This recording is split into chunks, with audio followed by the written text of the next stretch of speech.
Donne di Sardegna di Annalisa Azzeni. Donne di Sardegna.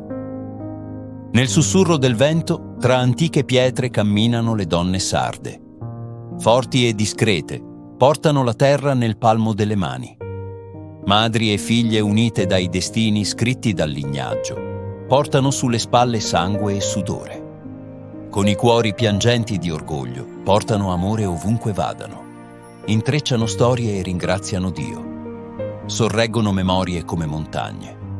Nei loro sguardi campi di grano dorati, gli anni si intrecciano, ogni pane sfornato i gesti passati, eredità millenaria. Mani dure di lavoro e di cura, per i centenari e per i bambini, passato e futuro. Mani d'amore e di forza sicura, tessitrici di vita. I fili non spezzano, nel silenzio tessono per l'eternità. Donne di Sardegna millenarie come nuraghi e come pietre raccontano la Sardegna.